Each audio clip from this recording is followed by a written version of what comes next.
Hello everyone and welcome back to episode 193 of your favourite Formula 1 show. Yes, Knowing Wheel returns this time out to preview the Azerbaijan Grand Prix. Of course, as always, I'm joined by Jamie183. How are we doing, sir? Good, yes. Yeah, it's going well. A week into my new job. I can't remember if I spoke about that last week. I think I did. I think you did. But yeah, work from home all day, loving life. Got my own office. Got the artwork behind me. I didn't even tell Matt about that, but that's new for this week. So yeah, what artwork is it? Is it new artwork or is it the same artwork you used to have just in a new place? Well, I haven't bought anything new, but it might be different than what was in my background before. But we've got Nico Rosberg, we've got Nico Hulkenberg, we've got Giancarlo. Oh no, Fisichella. I thought this was the same. And we've it's so many mid drivers. And we've got the coolest thing, which has never been in my background because it's always been above my monitor, but now I've put it behind me, is the Belgium track map thing, which I like a lot. Fair enough. Like well, there we go. That's Jamie's. That's the setup. That's Jamie's room tour. Yeah, there you go. Perfect. Exactly what we needed as we go into this one. But yeah, obviously today is probably going to be a little bit of a shorter show. And I'm sure, hopefully, many of you will remember the podcast we did a couple of weeks ago from Italy with the preview show there. We kind of said about how Antonelli was signed, even though technically he hasn't signed. But we got it right. We're having to do it again today because we're talking in the future because we're recording this on Monday. The podcast will go live on Tuesday. But between now and then, Adrian Newey's going to be announced, but we already know he's going to, or we're 99% sure we know he's announced already. It's, again, Formula 1 in 2024. Yeah. And the BBC have reported that he's going. So they never report stuff falsely. Benson does nothing unless it's basically guaranteed. The one I was more thinking about is Sky. Have you seen this? No. So Sky have got a TV show running for an hour and 15 minutes from 10:45 tomorrow morning to midday with announcement from Aston Martin. And in the description on the guide for that video, it says about Newey's confirmation. Wow. Well, so it is confirmed, basically. They've clearly signed a good NDA, haven't they, at Sky? Oh, clearly down at Sky. I mean, I just don't think they care, to be honest. What are Aston Martin going to do? No, exactly. But I'm confused where the money's coming from because is it the top three salaries? Personnel. Yeah. Are not included in the cost cap. Top three personnel. You've got to think Alonso's in the top three. Well, is the drivers included in those top three? Or is it top three personnel excluded? Maybe it is excluding drivers. In which case that makes more sense because obviously they've got a lot of well-paid staff, but they've not got it's not like a Mercedes level of leadership team. Yeah. Given that Lawrence Stroll probably isn't on a salary because he's the owner. Yep, he won't be. I can't remember who else is even there anymore. They keep changing. It's well, Dan Fallows. Dan Fallows is the top guy, isn't he? And who's the? I mean, you'd think they've basically poached Red Bull's aerodynamic team. That obviously is basically put Red Bull in a situation to dominate over the last couple of years. Yeah. And now suddenly those people have left. Red Bull aren't now dominating. Yeah. You got to think. Since Newey's left, that was just before Miami, wasn't it? And that was literally the instant. Obviously, Newey's influence is not a race-by-race basis, but it can't have helped. Well, it was. I think that was more coincident, wasn't it? Because it's still about the cross-balance of the brakes, isn't it? The rear pressure valve or something. Yeah. The Red Bull have been told not to use anymore. But, I mean, surely... well, there's two things that I think are basically guaranteed in the near future from now. Aston Martin get back to winning ways. Whether Alonso's still at the team by then or not, I don't know. Be Verstappen by then. And it probably will be Verstappen by then.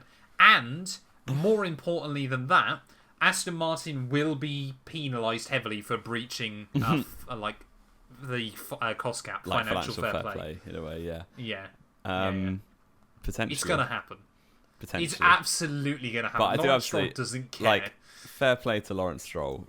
He means business, and he wasn't joking when he bought Racing Point and was like, we're going to make him boss. Because that was getting on for 10 years ago now. No, it wasn't. 6 years? 7 years? 6 years ago? You mean you're not far away? Yeah, to be fair. 6 years. And then given that the next rule cycle is in 2016, so by then, they're going on for a decade of ownership. And to be fair, they've taken him from, midfield, like towards the back of the midfield, right? Well, preemptively, if they get Newey, get Verstappen, Dan Fallows is there, could they? They'll definitely be in that front pack in my mind.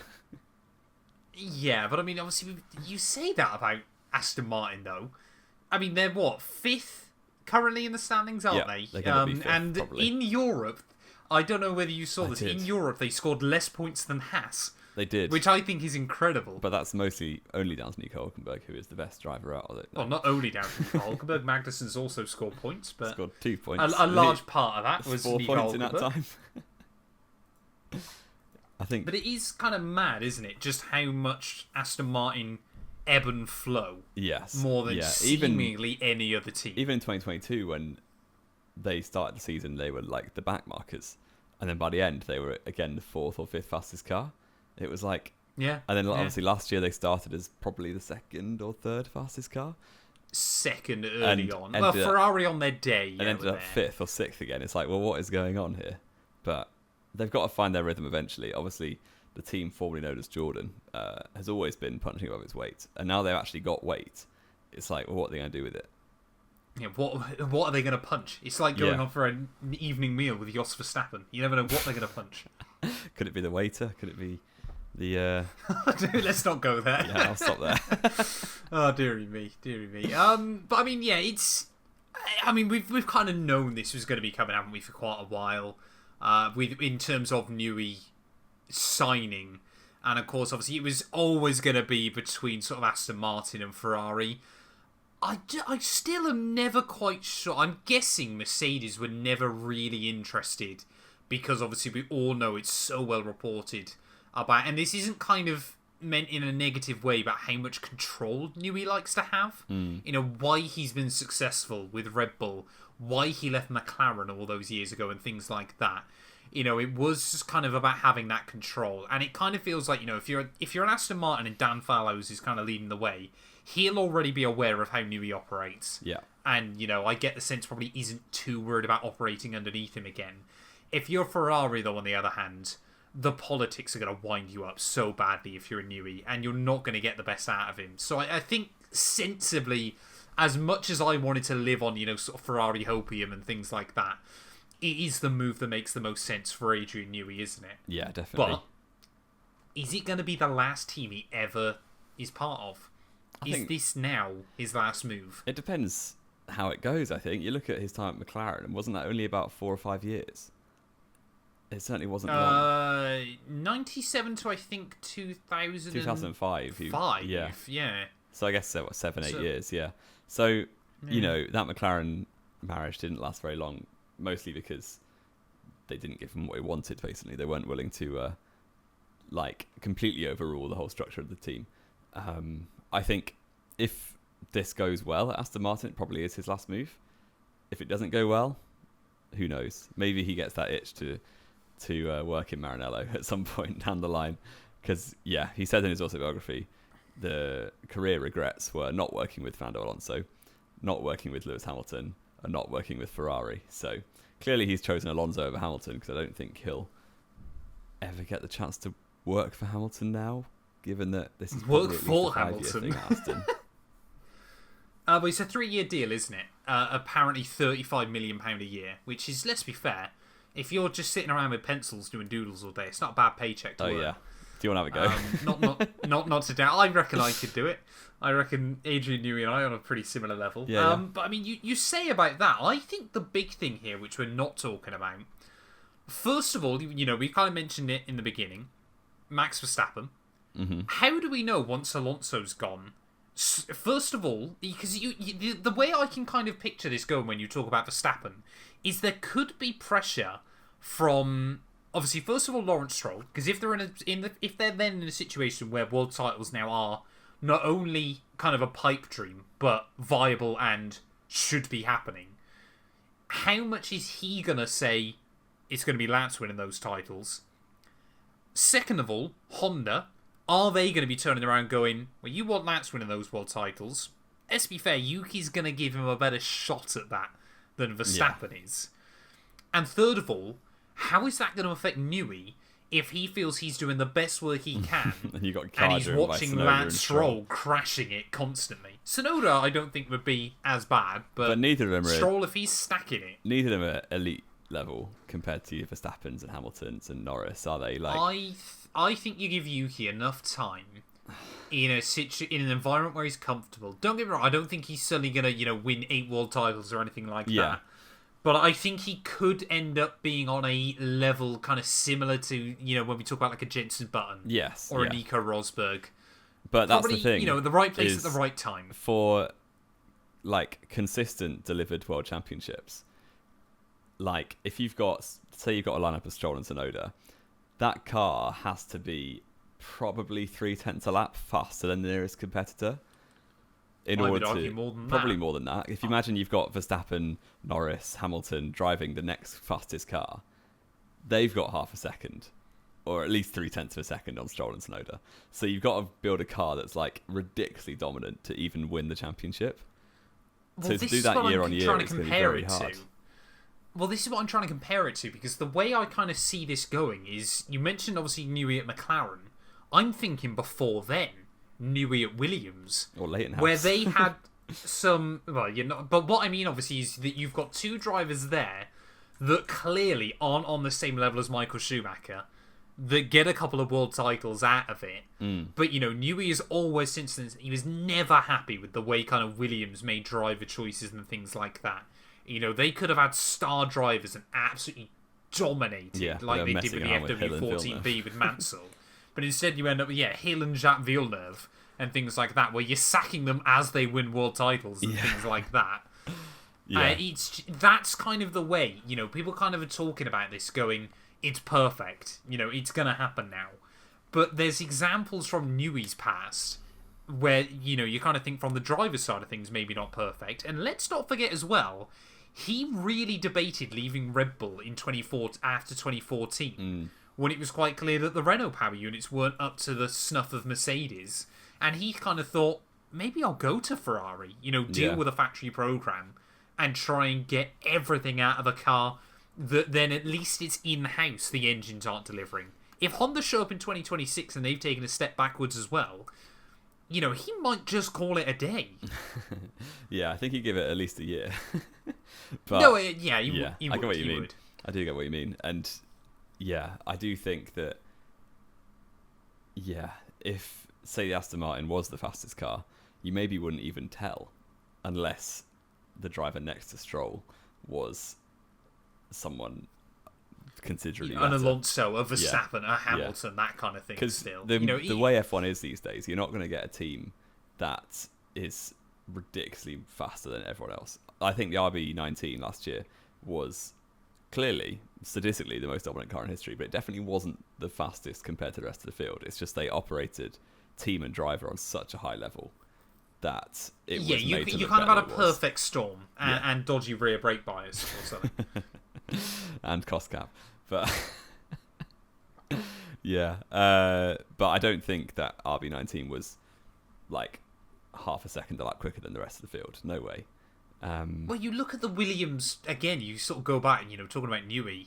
That FW14B, in terms of actual raw pace, is still the most dominant F1 car of all time. The gap between that and second place was, it on some tracks now is twice the size of the entire grid, or excluding Sauber, of course, this year. Even at Austria, I think the whole grid was within a second, wasn't it? Yeah, exactly. It is. I think people are kind of just saying that Newey now, it's kind of decided that they're going to win world titles. But when you look through history, especially kind of Newey's history inside the sport, it's not quite guaranteed still, is it? It's not quite. They're always going to end up near the front, though, I think. Oh, yeah. I would be surprised if they take a step backwards, unless, the Honda power unit is terrible or something like that. But let's not forget as well, of course, you kind of say about how no team's going to be dominant. First year of new regs do open it up, don't they? Yeah. It kind of feels like it goes one way or the other. It either ends up with one team dominating, or suddenly you've got 2 or 3 teams that are right there in the fight. Yeah. Well, you look at 2009 and you had like the accidental closest grid ever when they were trying to just make rules simple, and then the whole grid was within But simple cars are the best ones Yeah. for racing. Yeah. It's just the way it goes, isn't it? Yeah, we'll see. Hopefully there's not another 2014/2022 situation. Because 2022, I was thinking more the other way. Ferrari should have been there more than they were. I guess in the end, it's just a bit of a self-destruct, wasn't it? But the car pace at the start of the season was pretty even, if not Ferrari slightly in ascendancy. Well, let's head to Baku then, Jamie. Of course, obviously we have got a bit of news ready for the weekend. The big one, of course, is that Kevin Magnussen. We spoke about this in the last show, and we kind of knew exactly this was going to be the case, didn't we? But obviously he's going to be replaced by Ollie Behrman. Mm-hmm. I found out as well. What's mad is pretty much every single driver ban since the mid-90s has either happened at the Italian Grand Prix or gone into effect for the Italian Grand Prix. It's bizarre. Mad. Yeah. Well, the most recent one was Grosjean, wasn't it, from Belgium into Italy? Yep. D'Ambrosio replaced him, if I remember rightly. And it was. Yeah, the one before that, I don't even know. Was that UGE? I think it was Schumacher. I guess he just got his license revoked, didn't he? Yeah, he was just banned instantly. No, I think it was Schumacher, because you had like 3 in 1994. It was all a little bit weird. No, Felipe Massa. I tell a lie. Felipe Massa, really? 2003, I believe, because he got the penalty at Monza, and then Sauber tricked them because it was only applied to the driver at the next Grand Prix, not to the driver at their next Grand Prix. So he just sat out at Indy, and then obviously just got straight back in the car for the next round, and nothing therefore happened. Wow. But yeah, Felipe Massa, 2003, if I'm not mistaken, was the last driver ban before that. But yeah, obviously Ollie Behrman's going to be replacing him. Behrman, not a bad driver at Baku.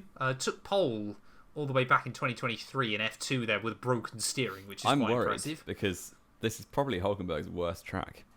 And he's going to be you think he's going to get everyone's going to be on such his back if he doesn't beat Behrman this weekend.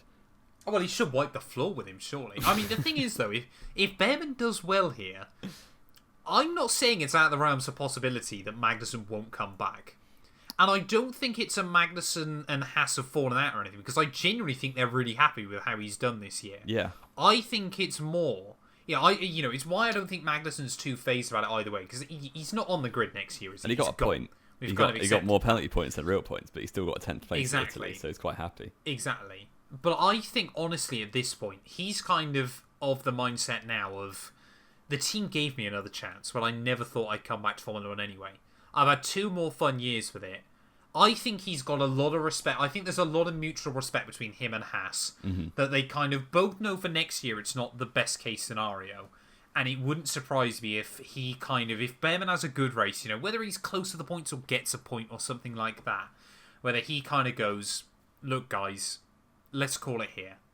I get to finish my career with a point at Monza. And a race ban. That kind of thing. That's very Kevin Magnussen. a bit like Jenson Button with his penalties. You kind of think, I want to do what's best for you guys because you've given me opportunities again and again in this sport. I don't think he's that selfless, personally. Really? I think he'll absolutely be back for the next you don't give him enough credit. I mean, I don't think you. I'm not saying he's a nasty guy, but F1 drivers only get to F1 by being pretty selfish throughout their whole career. So yeah, he's not going to just walk beside. I mean, it would be hilarious because then you've got the notorious duo of Magnussen and Grosjean just ending their careers in such a Magnussen and Grosjean way. Oh yeah, with Magnussen getting banned and Grosjean's last race being a massive fireball and near-death experience. But yeah, glad to see him walk away from that. And hopefully, I mean, I would like to see Magnussen come back for the rest of the season just because it gives Hulkenberg an easy ride. So that's... Well, let's not forget as well, Magnussen's then going to have 7 races with no penalty points on his licence. Yeah, and if that Hulkenberg's will be incredible in need of viewing. a point, then Magnussen will do whatever it takes to get it for him.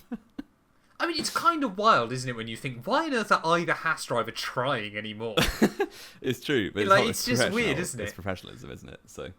Oh, yeah. Yeah. At the end of the day, you want to drive the best you can as well. Yeah, At any given occasion. But yeah, Baku is probably Hulkenberg's worst track. I always dread coming and watching this race as a Hulkenberg fan because, you often end up with him in a wall when he's on for a podium twice in a row back in 17 and 18. Wasn't it? So that was not fun. that brings us kind of into our quiz. I'm going to shoehorn it in there. Okay. We're going to wind the clock even further back, Jamie, than 2017. Okay. We're going to go back to the inaugural Azerbaijan Grand Prix, or European Grand Prix. Back in 2016. Your quiz today, there's no time limit to it, so I think you can already guess what it's going to be. Just name the order. You have got to name me every driver that scored a point, but if you get one wrong, it's over. You don't have to do it in order. This is a good season. You just have to name me the 10-point scorers. As you can tell from what's behind me, I quite like 2016 as a season. So You did. The race winner was Nico Rosberg. Yes, correct. Fun fact, Jamie, quickly before you continue, can you name me the only ever repeat winner in Baku? We did this as a quiz on the community tab last week. I know that for the first 6 years there wasn't any. So wasn't it Sergio Perez? Sergio Perez still is the only repeat winner of the Azerbaijan Grand Prix. Crazy. Sorry, I'll let you carry on. Yeah, second was Sebastian Vettel. Correct. German 1-2. Third place was Sergio Perez in the Force India. Was that the last German one too? No, there was probably another one in 16, wasn't there? Since then. Since then? I'm trying to think. Germany's got no decent Rosberg retired. Hulkenberg's never had a podium, as we know. So that probably could have been the last German one too. It would have only been in 16. I don't think Vettel finished second that much because he didn't win any races. So. No, he didn't, did he? Yeah. Fourth place. Sorry, who? So you've got Rosberg and Vettel. I've got the top three. It was correct. Well, Hamilton finished fifth. Correct. So that's fourth was Kimi Räikkönen. Correct. That's 5. Now this could be problematic because, like I said, you don't have to do it in order. No, you I just don't got to get the drivers. But 6th, 7th, 8th, 9th, 10th in 2016. Because you got the likes of the Williams drivers are probably in there somewhere. I might just fall on my sword here. I'm going to say Hulkenberg. I think he got low points. Correct. He did. He came 9th. That's 6. The Red Bulls are probably around there too. Maybe it was just the Williams and Red Bulls. I don't think the Toro Rossos would have got any. Or the Haas. Well, it could have been Grosjean maybe, but I won't say that. I will say, to play it safe, Valtteri Bottas. Correct, he came 6th. Felipe Massa. Correct, he came 10th. So what am I missing? 9th. You're missing 7th and 8th. 7th and 8th. I'll just go for the 2 Red Bulls. Ricardo Verstappen. Bang on! There we go. 10 out of 10. It was only when we were going through that, so I thought, actually, it's a really bad quiz. Asked me to name the top 5 teams. It was just the big 5 teams from that year. Yeah, well... You mentioned the Toro Rossos. Quite interesting, actually. I noticed during my research for this quiz, both of them had suspension failures at separate points in the Grand Prix, which is quite impressive. Yeah, I believe that was probably Hulkenberg's one of his only points at Baku ever, because he is genuinely not very good there. And he's pretty terrible there. 17, well, 18, when you think when you think Perez finished 25 seconds off the win, Hulkenberg was almost a minute behind his teammate. Yeah, he went out in Q1 because he crashed in qualifying. he went out in Q2. He was P12. Q2, sorry. Perez qualified in the front row that race and had a 5-place penalty and still got a podium. He did. Yeah, but Force India were probably legitimately the second fastest car that weekend. Probably were. And Hulkenberg could still only come P9. Well, he's not very good at Baku, so... He's just not very good when he's got a good car. Got to allow it. You did well there. You did very well. Thank you. Yeah, it is his only ever points finish at Baku was the first one. Wow, that is insane. I mean, could he return to the points, Jamie? Yeah, for the first time in almost a decade. He's going to finish P8. Let's go. He's going to finish P8, you reckon, this weekend? Yeah, there'll be some chaos. Fair Hamilton enough. will crash. I like it. Why will Hamilton crash? He'll get taken out by somebody, probably Perez. Fair enough, probably. Yeah. Probably. I mean, surely this is going to be where Perez returns to winning form. Becomes that 8th winner of the year. Becomes the only driver to win 3 races at Baku. Exactly, yeah. Extends his margin. That. I mean, if anything, when you look at the data, Sergio Perez is the dominant driver at Baku. Yeah, he's got to be odds-on favourite. He owns these streets. Surely, yeah. If you stick a £5 on him, you're going to win £5.10 if he comes out. Actually, what, Jamie? You always do the betting odds. What are the betting odds for Sergio Perez this weekend? Race winner Baku. I would genuinely be intrigued to know. I reckon he's about 25 to 1, Genuinely. Let's have a look. Actually, that can't be a bad punt. Verstappen is 4th favourite. That's mad. Yep. Perez is 8th favourite, as you would expect. Yep. Yeah, he's about 25 to 1. Oh, fair enough. That's not bad. Ladbrokes at 50 to 1. Have that. There you go. Oh, baby. I'm going to win me some cash. I wouldn't recommend betting, especially if you're not over 18. No. It's illegal if you bet under the age of 18 in this country, Jamie. So wise words there. I never have in my life. I've never put my own money in, sport. But I have won a free Fair bet enough. and used that. But yeah. Fair enough. Actually, I tell a lie. I bet on horse racing a few weeks ago. I won 40 quid from a £2 bet, and I still don't know how. Did you keep that 40 quid, or did you rebet it and lose it? No, I kept it. Oh, well done. You're probably one of the only people in the world to have made money from gambling. I've made money from both gambling and McDonald's Monopoly as well, fun fact. Wow. I bought fries once, won £20 credit. I can't even remember where it was. And never bought anything again, so Wow, there we are. There you go. I'm cheating the system. Or winning the system. Winning it, yeah. I guess. Fantastic. What else? There's not really a lot else to talk about, is there, Jamie? It's been quite a quiet week. Apart from, I guess, predictions? Yeah, very quickly. Who's driving the Haas at the next race after Baku? Behrman or Magnussen? I'm going to say... Oh, I've said it this show. It's probably not right, but I'm going to say Behrman. Why not? Fair. You're a mug. It's going to be Magnussen. Well, I'm only saying that. I'm going to have to double down on what I said earlier true. on. So we're going with it. Fair play. The Sauber seat is the only one available. Oh, yes. Which is a shame for every driver who's not currently got a seat. It's not the only one available. There's still a V-Carb seat next to Sonoda. Oh, yeah. I think I'll go to Lawson, if you ask me. I think Perez will get dropped. I hope it's Lawson. Ricardo will come in at the end of the season to Red Bull. I hadn't even really thought about Perez going, alarmingly. That's I suppose there's, Red Bull as well. Do you think Ricardo's going to get the Red Bull seat? Surely not. I think he will, but it won't do anything. Surely not. He won't do anything in that Red Bull seat, but he's not Sergio Perez, so that'll please everyone. Well, not the Mexicans, it won't. Yeah, but, I'll stop myself there. But yeah, the Sauber seat, who's it going to? We've got a load of options. Basically, name a driver. Well, in my head, you've got, obviously, Bottas. The hopium in me says Joe, but obviously not. It's not going to be Joe, man. Get over it. You've got Bortoletto, McLaren Jr. Apparently. Zane Maloney, who is Sauber Jr. Apparently. Teo Porcher, Sauber Jr. That's the one either him or Bottas is what I want to see. Felipe not Drogovic. Schwartzman. Not Felipe Nasser, surely. Robert Schwartzman is the other Felipe Schwartzman. Yeah. Is the other one. I don't think Schwartzman's in the shout, is he? It was just because... He's done FP1. He did FP1, but he did one FP1, Jamie. But that was more for Ferrari than anything else. Fair. Well, that was just for Ferrari, I'm pretty certain. I mean, he can't really come into Formula 1, can he, unfortunately? Because he's got 2 passports, and they're Russian and Israeli. Which is quite unlucky for him as a person.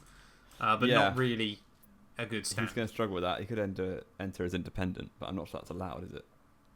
No, I don't think you can. I mean, could you guess race under Mazepin the had FIA? no flag, didn't he? Yeah, but he was never going to really stay there. He was pretty much guaranteed immediately he wasn't going to be there, wasn't it? Because also we had all that stuff a few weeks ago, didn't we, with Ural Kali back at Zandvoort, didn't we? They impounded all the Haas stuff, didn't they? Yeah, Dutch court, because of course the Dutch will deal with all that dodgy stuff. Yep, goodbye to our Dutch viewers. I mean, if you were to put money on it right now, Jamie, who would you say is in that second Sauber, Audi, whatever we're calling it, seat next year? I think if Bortoletto wins the championship, he'll get it. Wins the F2 championship. I'm going to say Bottas. I don't think Bortoletto's going to win F2, though. I think if Bortoletto doesn't win F2, it will be Bottas. I think Audi are going to be... I feel like Audi next year... Obviously, because it's going to be one fresh face in Hulkenberg. I think they just want stability still, because that team is just sinking at the moment. I think they basically just want to know that they've got 2 drivers that if they say, right, we want to pump this amount of money into it, what do we need to focus on? That you got 2 drivers there that can tell you what you need to do, that have experience with different teams. It'd be a combined age of 72 if you got Hulkenberg and Bottas. Actually, that's not that insane for Formula 1, is it? No, it's not good, too bad. But it's not that insane. I mean, surely, Aston Martin can't be far behind that. They've got to be high 60s. No, they've got to be high 60s, surely. Oh, yeah, probably. Alonso's 42. Yeah. 42, 43. Stroll's got to be, what, 25, 26? Lance Strulovic. He's 25, yeah. So, what's that? So, what, 68? 67, 68? Yeah. There you go. So, it's not that insane. I mean, Fair. Mercedes next year aren't going to be a million miles away either. They're going to be with an 18-year-old? 66, aren't they? Sorry, not Mercedes, Ferrari even. I'm thinking of Lewis. I'm always thinking of Lewis. Yeah, fair. Yeah. Let's wrap it up then, Jamie. Let's do predictions as our final little bit. What are the scores on the door? You're Seriously, battering me. Baku. It needs to be a big I'm comeback here. slapping it this year and I love it. Where are our scores? So you're on 61, I'm on 53. That's absolutely shocking. Oh, a perfect weekend required for Jamie to even get back in the fight. Yeah. I will say Charles Leclerc on pole. Damn! I'll say Lando Norris to win the race. Okay. Oscar Piastri P2 and Okay. Charles Leclerc P3. I have given up on the Red Bull, and it's going to be Fair curtains enough. from I here like on in. it. I like it. I'm going to have to obviously go alternate then. I'm going to say Lando Norris pole. I want to say Lando for the win, but I don't really feel like I can necessarily. I'm going to say Charles Leclerc win. Back to back. I want to go different. I got a bit of leeway here. I'm going to go a bit different. I'm going to say the Lando P2. I'm basically trying to script it so we're going to get a three-way title fight from three different teams, which would be brilliant. P3, I'm going to say... I don't really want to say... As much as I want to say Oscar. Ollie Behrman in the Haas. If he gets a podium for Haas instantly... In his first race next to be Hulkenberg, incredible. I would be fuming. Incredible. Trying to think, what car's been good in the straight? Mercedes? I mean, it has... Mercedes were there or thereabout. You know what, I'm going to say... He's never really got on too well with the track, but I'm going to say Lewis Hamilton. Hamilton, bizarrely, has never deserved to win at Baku. He's only won one. It's quite mad, isn't it? He's only won one and Bottas Well, he should have deserved won to win it. in 2017, to be fair. But he didn't. Yeah, he did, actually. Because he forgot to fit his headrest properly. So... Well, he didn't. No, someone on the team did. Yeah. And he brake-checked Vettel as well, the cheat. Even though it was confirmed he never actually touched the brake, did he? Which is incredible. I love the way you still see Vettel fans to this day trying to say that crying was still about on the purpose. 2017-2018 era was so funny. There's literal data that supports that Hamilton never even touched the brake. Vettel should have brake checked at the hairpin in Germany a year later, shouldn't he? He should have broke a bit more. Yeah. That's what he should have done. But yeah. Have we got anything else to add, Jamie? Now we've upset every Vettel fan in the world. I don't think so. Let me have a quick look at. I think we've done pretty well there. X, sorry. Oh no, the worst social media platform in the world. No, nothing at all. No, wonderful. Well, thank you all as always so much for listening. If you have enjoyed, please do make sure to leave a like. Get yourself a subscriber. We're at 722 subscribers. We're slowly but surely getting our way to that 1,000 mark as well. But yeah, we'll be back next week, ready to review as Ollie Behrman wins his debut race for Haas.